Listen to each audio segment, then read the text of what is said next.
Hello, Ravens, I'm the one known as Crow, and welcome to what I'm going to call a review. It's not a review, I don't do reviews, I suck at reviews, so it's not an actual review, but it is talking about a movie that I've enjoyed recently. I've watched it twice. I just got back from the second viewing of it. Watched the premiere back, a few, I think, actually it was last week, so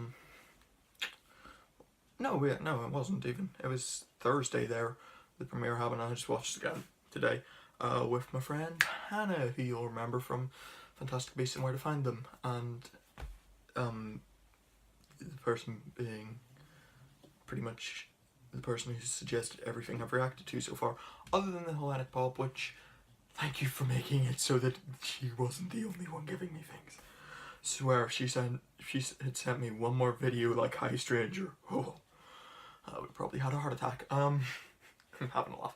But yes, no, the movie is, of course, Guardians of the Galaxy. Most recent, I don't even know what to call it. It's probably the best film ever. I wouldn't say the best film ever, but it's a good film. Not one of those weirdos who likes Stardust. That's my favourite film. Sorry, I had to cut that due to an interruption. It's not important. But yes, it's a great film. It's not my favourite film because Stardust is, which is weird. Stardust is like the mocking other films sort of film, which is what Guardians of the Galaxy 2 is. Mocking sci-fi films. It's interesting. Actually, the original Guardians of the Galaxy, it was also sort of mocking sci-fi. Yeah. I'd say this is better than the original. Because while the original introduced the characters, this developed them. And whether you like development or introduction is difficult. I'm no good at writing development, I'm good at writing introduction in stories. Which is probably a weird thing, but yeah. Anyway. I'm supposed to just get on to the film, or talking about it. Audio. Music. That's what we'll start with here. Music was on point. It was exceptional. Everything was in time to the music. It was great. There was one scene. This isn't really. It was one scene. A lot of death happened, but every death was in time to the music. It's firstly, joyful murder. Everyone in that movie's a psychopath. Anyway, yes, our main characters are psychopaths. It's not important. It's not an important factor. But how do I explain the plot? Okay. I'll probably have cut that out. The plot is basically, how do you put it? Wait, no, we'll stop the plot. So, to explain what music there was like, I'm not talking about just the soundtrack. I'm talking about the music choices that they had. Mr. Blue Sky. Oh gosh, I think it was called Father and Son, or something like that. Was at a very sad moment. It genuinely made me tear up, and made Hannah tear up apparently too. It was very funny. It's an exceptionally funny movie, and better than Pixels. Better than Pixels, I can tell you that much. And there's a reason I say that. But you'll figure that out later. Is if you watch the film. If you've not watched the film by now, go watch it. Just watch it and enjoy it. It's amazing. Anyway, speaking of watching it, if you've not watched it, you should probably click on what I'll probably put an annotation here or something saying what point to skip to, or just skipping you straight past the spoilers. But I'm going to go on to the plot now. Now, the movie, I'm not going to tell you the whole plot because, well, no, if you're at this point, you've either seen it or you've not seen it. Well, you know, for those that haven't seen it but don't really care about being spoiled and are fine with like being spoiled, stick around. For those that have seen it and want to skip past this explanation of the plot,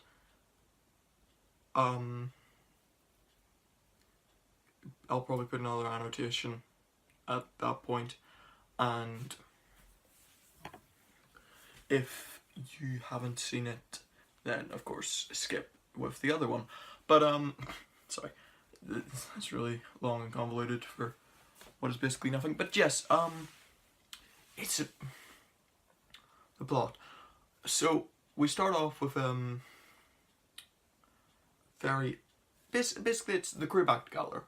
Well, we don't start off with that. Before that, there is 1980. We're back in 1980. Man and Peter Quill's mum. You know, it's the same actress who played Quill's mum in the first movie. Anyway, they're in a car listening to... I don't even remember what it was called. I don't know what the song is, but yeah. It's a song. Anyway, they're listening to a song on the radio, and they go to this restaurant. It's an American diner, and go out into a forest behind it. You know what they find there is a plant set down by the man to spread everywhere, supposedly. Referring to Quill's mum as his river lily, which implies that it's Quill's dad. And the mum, of course, goes, "Hey, I can't believe I fell in love with a spaceman, because, yeah, like, without being a child. I'm not going to do full in-depth, like, plot statements, but whatever. Anyway, moving along. The crew's back together. Together. They're together. And they're fighting an interdimensional space monster, but instead of the usual thing would be show off the fight, show off the whole fight. But what James Gunn does, the director of this, he also, yes, I am holding it. It's like I'm talking and I use my hands a lot, so I'm just sort of using this to be like, stop hands, stop moving. But yes, if you're wondering what that was. But yes, so James Gunn instead has done a different style, because Rocket was working on a radio before the fight began, and Baby Groot, yes, he's back. You saw him in the trailer, but yes, no, he plugs in the final wire, and music starts. Sun is shining in the sky, no rain or clouds inside. Thing is coming. All the blah blah blah blah blah blah blah blah. I don't know the words. Other than Mr. Blue Sky, please tell us why you had to hide away for so long. So long.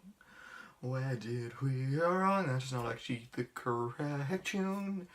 Oh well, but yeah. So that song comes on, Mr. Blue Sky, by Electric Light Orchestra.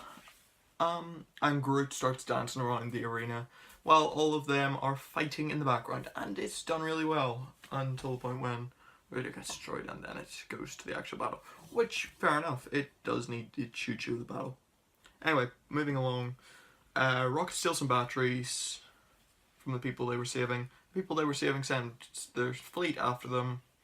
Their ship gets destroyed almost. They're saved by a man. They crash land on a planet. Quill's dad shows up, the man who saved them before, and says that Quill can come with him to his own planet, to his planet, his dad's planet, I mean, and reveals that he is a Celestial. I think everyone sort of already knew that. But yeah, so that happened. Anyway, skipping through the main plot, which I'll explain some of the funniest scenes actually here. One of the funniest scenes was, like I've stated before, the point where they're committing mass murder on the whole of Yondu's crew, gleefully. Rocket and Yondu at least are doing it, with happy music playing in the background. Hooray! Hooray for mass murder! Yeah! I'm probably gonna get arrested for saying that. Oh well, it's not an important factor, I hope. Let's just hope I'm never let's just hope I never, what's the word? A culprit. Culprit? Culprit. Let's just hope I'm never a suspect, that's the one, in a murder charge, and it'll all be cool. But, reasons why I will never become the leader of a country. I could probably become the Prime Minister of the UK. You can become the Prime Minister of the UK doing anything. Like David Cameron, he fucked a pig. And still became Prime Minister.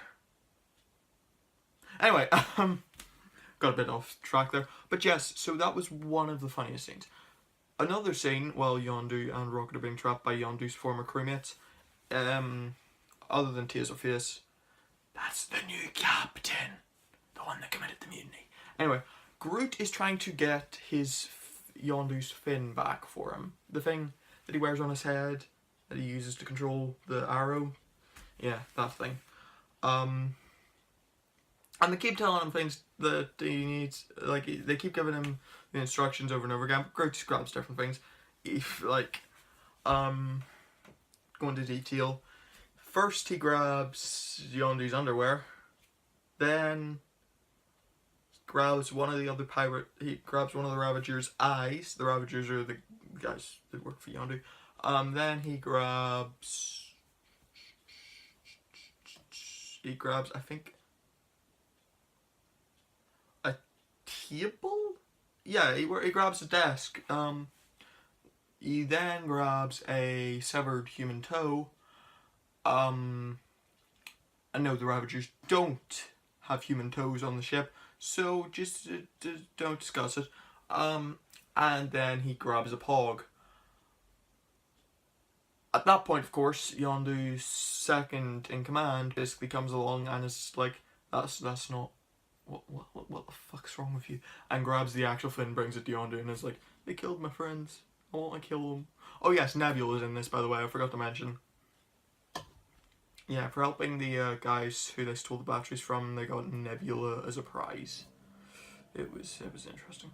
Anyway, Nebula was the reason why Rocket and Yondu got captured. Because they were left behind when Quill, Gamora, and Drax went off with the other guys. Mantis and Quill's dad. Quill's dad is actually a planet, a celestial. He's a planet. Ego's planet. Yeah. But yes, no, the whole big plot point was dads versus fathers. Your birth father versus your dad. And that's, I think there's a very important distinction there. I'm coming from a weird family because I have a stepdad and I have a dad.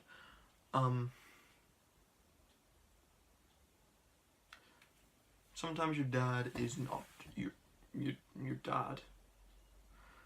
So my dad wasn't really a father figure to me. I guess that's why I connected so much with the film. But my dad was never really a father figure to me. My stepdad, on the other hand, is more of a father figure.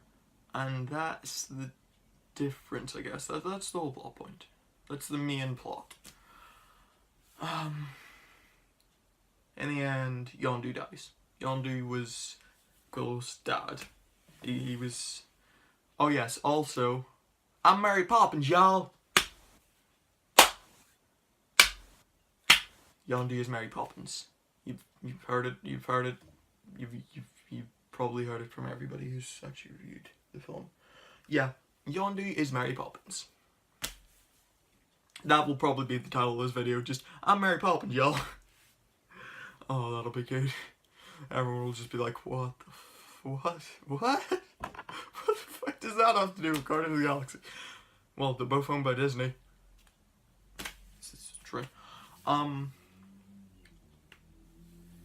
But yeah, so Yondu dies, and the Ravagers, the rest of the Ravagers, because basically he was an exiled member of the Ravagers. He wasn't an actual member. He was there were 100 Ravager clans. He was the 100th. He was exiled because he was bringing Ego's children to him, because they don't deal in children. Supposedly that's one of the rules of the Ravagers. Yeah, and as such,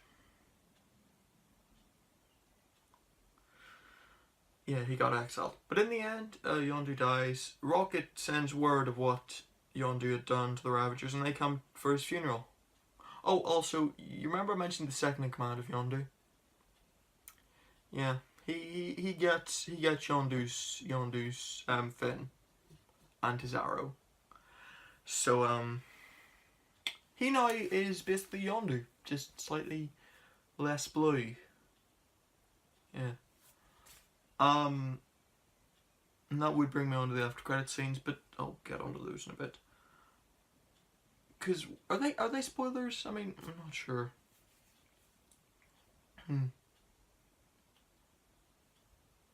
Yeah, I guess there would be. But yes, there were a few after credit scenes. 5 of them, 5 to be exact.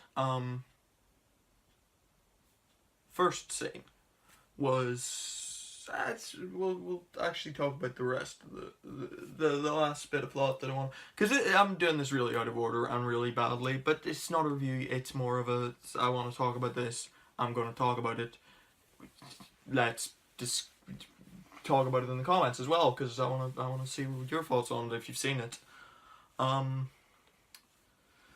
So the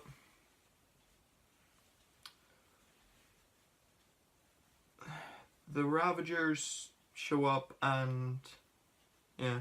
Also, Quill gets his zone instead of his Walkman. His Walkman gets destroyed by Ego, and he gets his zone. Also, Ego put a tumour in Quill's mum's brain, which is an interesting idea. So, yeah. Now, I doubt any of you will be watching this, because if you are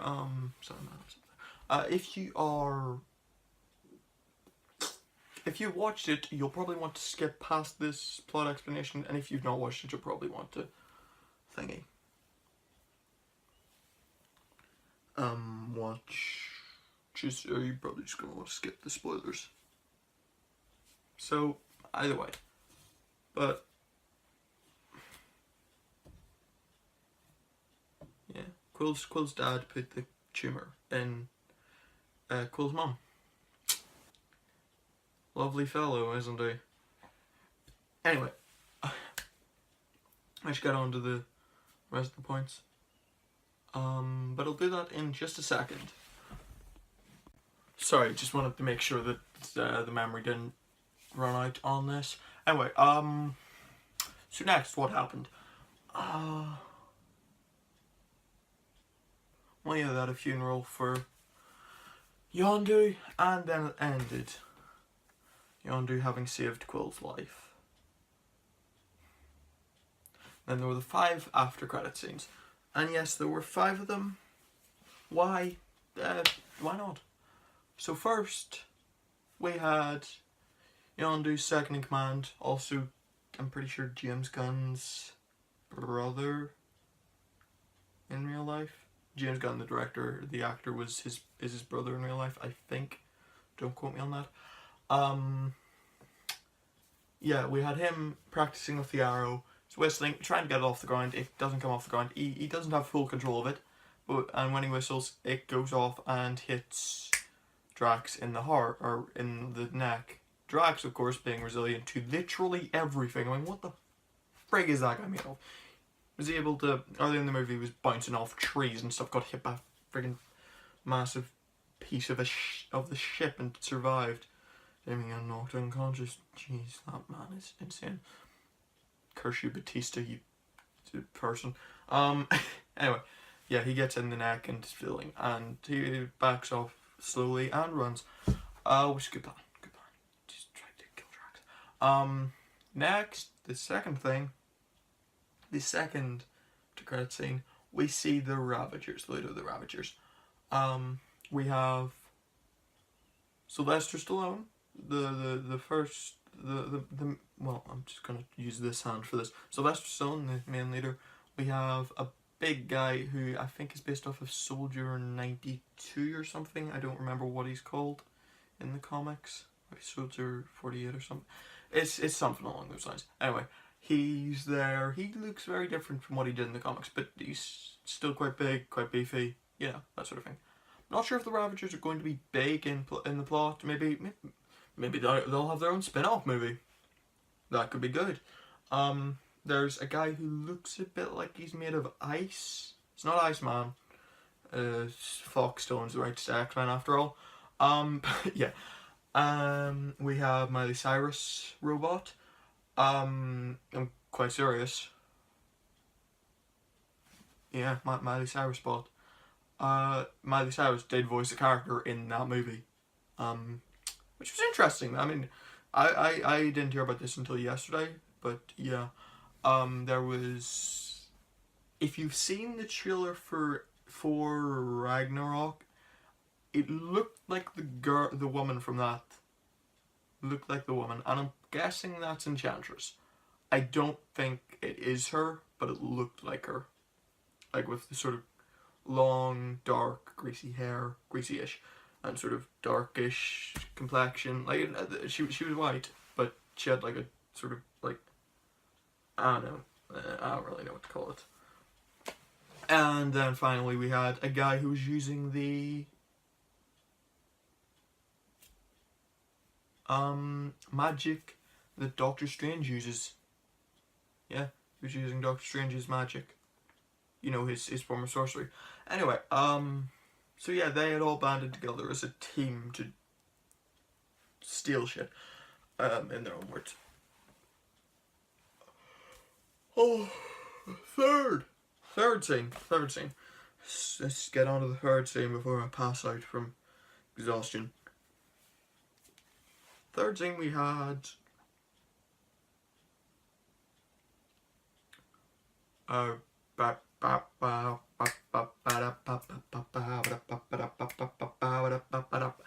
don't know what his name is.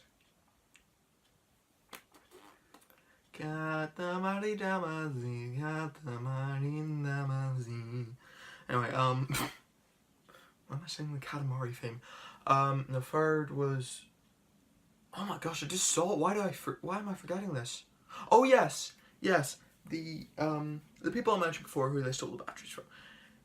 Their leader, the High Priestess, I think that she's the leader. She's either the leader or the leader of a small portion of their community. Anyway, she had created a new form of life, Adam. I don't remember who that is from the comics. It's Adam.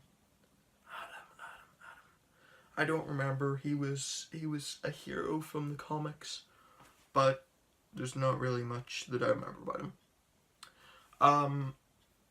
I've watched a video yesterday that mentioned it, but I don't remember it, or what video it was for that matter. Fourth after credit scene, not fourth video. Fourth after credit scene was Groot as a teenager. Quill comes in, he's sort of acting like a dad to Groot, and yeah, and Groot's just being sort of that sort of teen angst. Everyone's boring, and just leave me playing my video games, like, except not like a chav, etc. That sort of thing. And then our final after credit scene saw Mr. Stanley. Mr. Stanley again. That was his second appearance. He was talking with the Watchers. The reason for this was because of James Gunn's belief, at least as far as the comics go, that Stanley is actually part of the Watchers in the comics. The Watchers are the guys who watch over the multiverse of the Marvel comic universe, and they appeared in this movie, but not for long. They sort of walked off after Stanley. Stanley was explaining how he was a FedEx delivery guy. If you don't know, that's a reference to Captain America 3, where he was delivering stuff to was it Mr. Boney Lark or something? No, it wasn't that. But yes, so he was explaining to them that story earlier in the film as an Easter egg. But yeah, so he was, which implies that he knows all of his cameos, that all of his cameos are actually secretly mind you, a reference to the fact that he's a watcher and he's watching over the multiverse. Could be a possibility. Who knows? Maybe secretly Stanley is genuinely a watcher and he watches over the Marvel multiverse and comes here and writes down everything that happens in that multiverse. Maybe not. Maybe that's the most ludicrous sentence I've just ever said. It is, but that's not an important factor. Well, it probably is an important factor. Is that important? Nah, that'll be fine. And then we have, yeah, no, that's actually all the after credit scenes.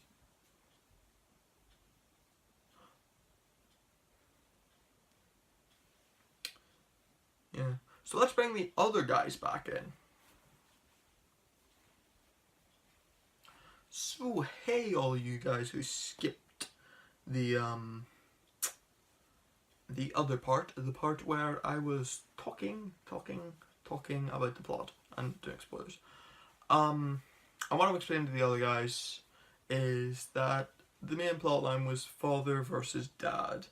What is the meaning of a dad and what is the meaning of a father? Now, father, of course, is the person who lays with your mother and as such gives birth to you. Father is basically the person whose semen fertilizes the egg in your mother. That's the basic. Yeah, what else would your father be? But your dad, as far as this movie is concerned, is not that. They're the father figure, not, because father figures and dads are not the same. And what I think of this plotline is, well, I personally connect to it. I like the plotline. I like the plotline. It's perhaps one of my favorite It's perhaps one of my favorite plots in a Marvel movie so far, just because it's so. Every movie Marvel does is the same but different. Like, I don't even know how to explain it. Like, it has the same sort of 3 steps. The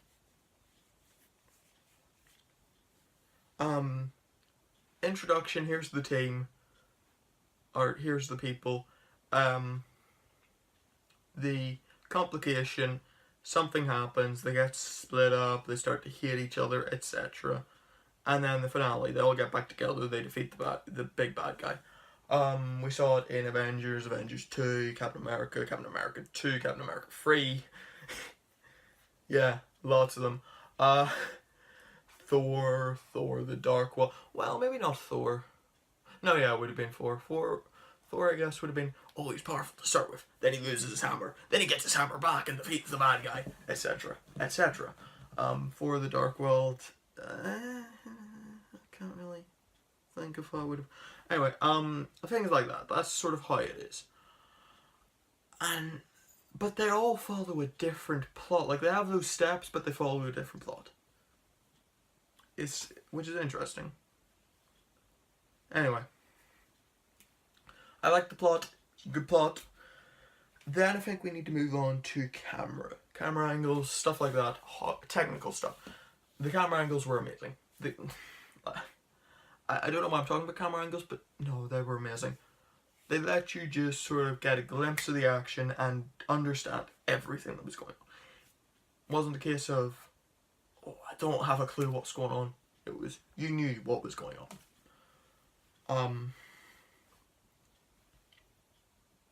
Yeah. I think that's all I really have to talk about. I mean, how would I rate this as a film, I guess?